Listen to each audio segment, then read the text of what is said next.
Hey all you people out there, and welcome back to Let's Play Pikmin 2. I'm XenoGeno Matt, and this is episode 3.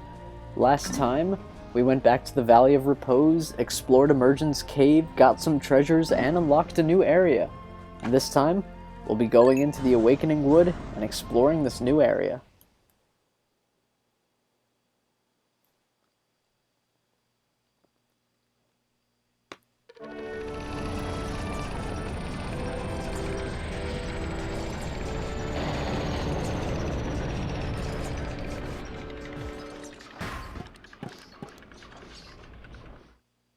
Here we are.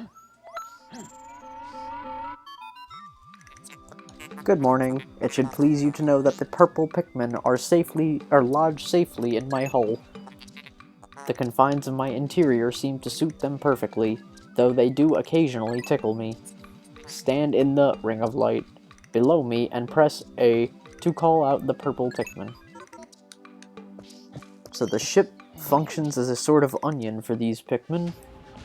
As such, they can't actually bring pellets back and turn them into purple Pikmin. Sadly, purple Pikmin will direct the pellet or enemy to, I think, like a random onion mostly, or like an onion that needs it most.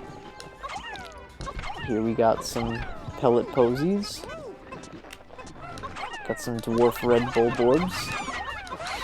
Ooh. Dodged a Pikmin death there. Come on, lads. We got a big lad. Ooh, a strawberry. Alright, attack him.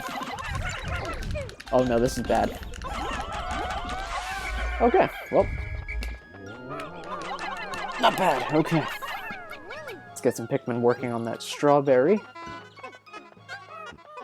Let's get the rest of you guys carrying all the spoils of war back.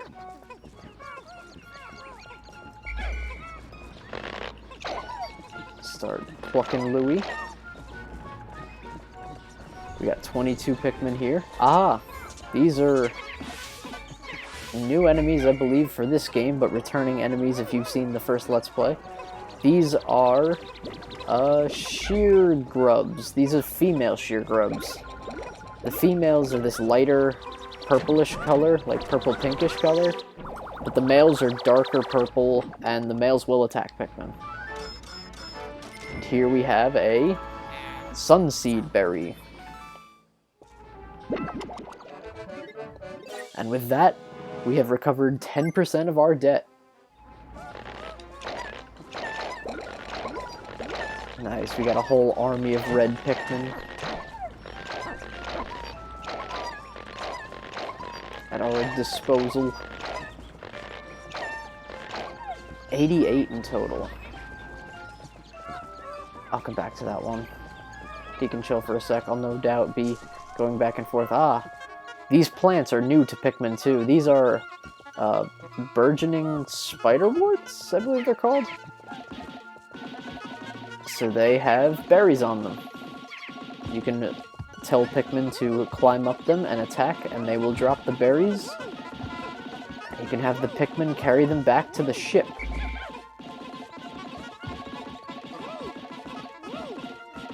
Now, if you don't have any Pikmin on them, let's say you leave a berry alone for a while on its own without any Pikmin carrying, the berry will actually burst. Also, there's a honey wisp.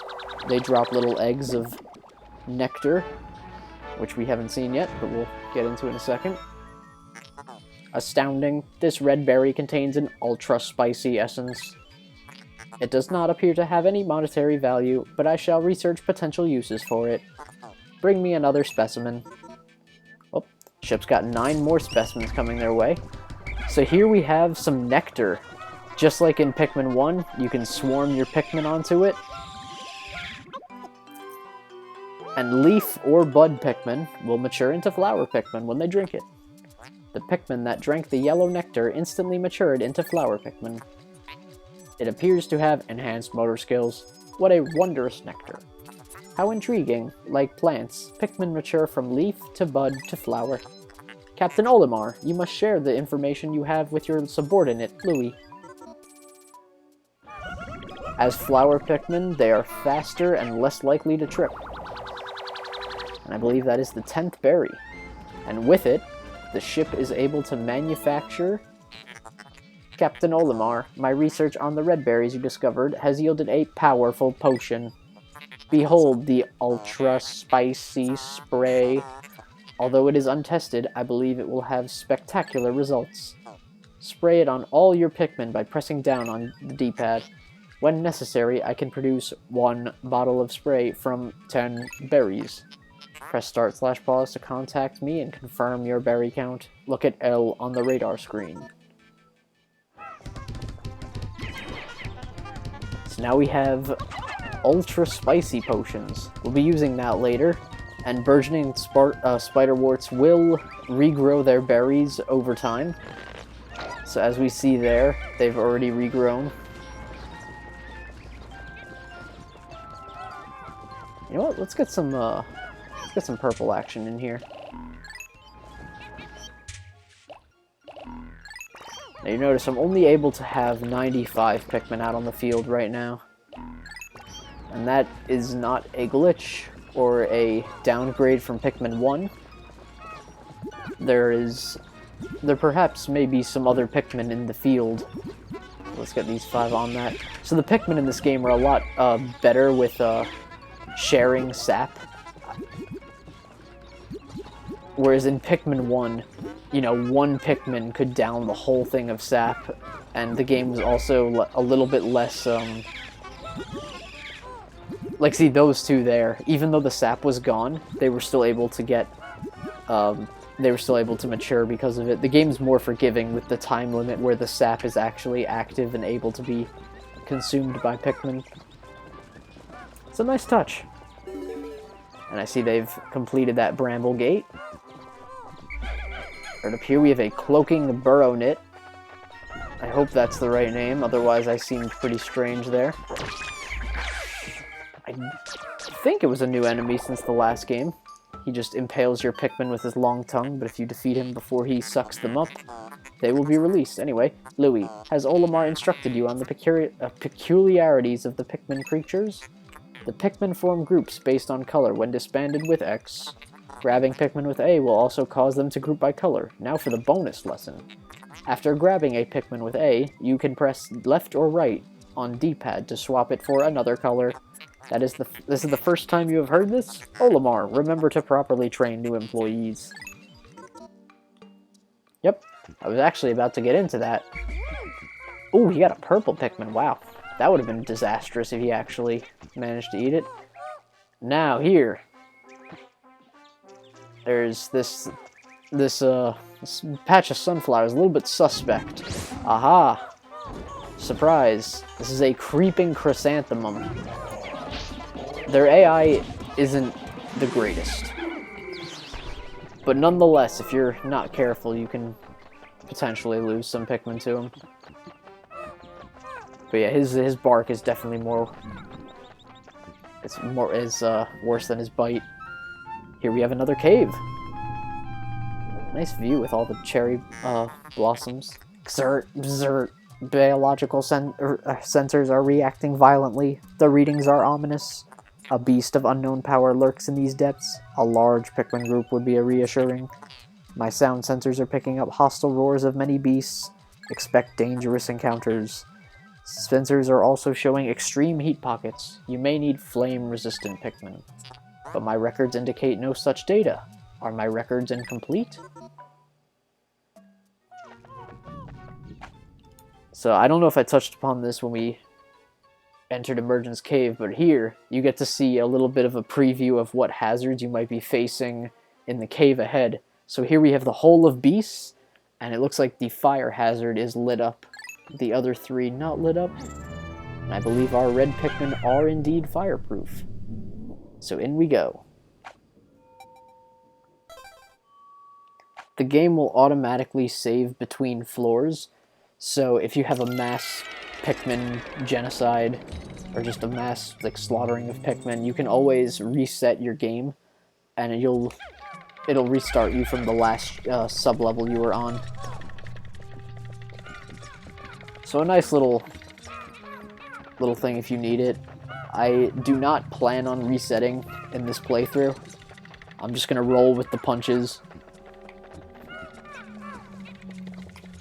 You never know what could happen. This game gets pretty evil later on. The difficulty curve is kinda sudden. Ah, male shear grub right here.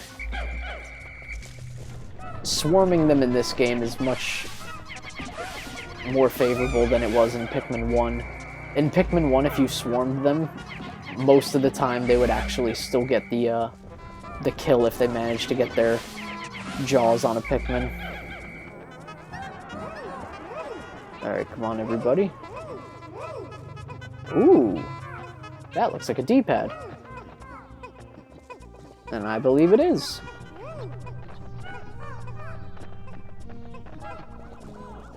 The music in this game, especially in the caves, is very subtle and atmospheric, and if I'm gonna be completely honest, and forgettable at sometimes.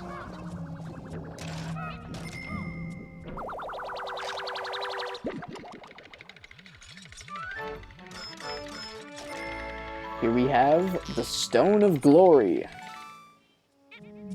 Beautiful. And the Pikmin started singing Luigi's Mansion theme. That's how you know all the treasure is gone. Down we go.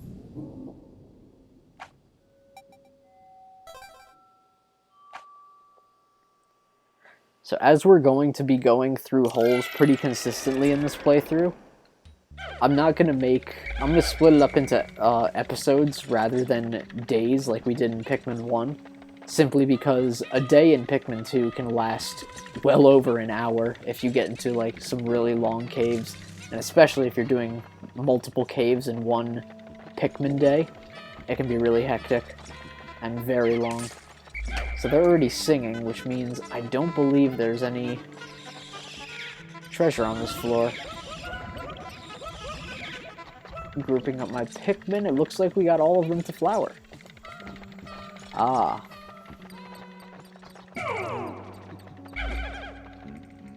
In fact, I actually think I hear the rest.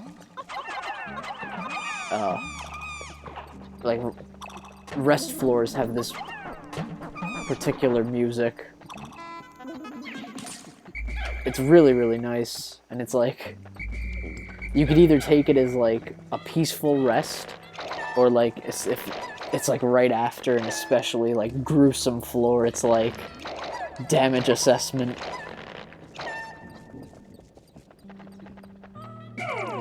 Split these up. Get the purples going. Nice. All 10 of them on it. All 10 of them flowered. Also, now that we have access to potions, I keep checking these corners just in case. Sometimes an egg will drop down and give you some free nectar. Now that we have access to potions, we have access to finding potions and eggs. So that's fun. Anyway, I think I'm going to end things off on this floor. So, next time on Let's Play Pikmin 2, we'll be heading down further into the Hole of Beasts and seeing what awaits us. See you all then.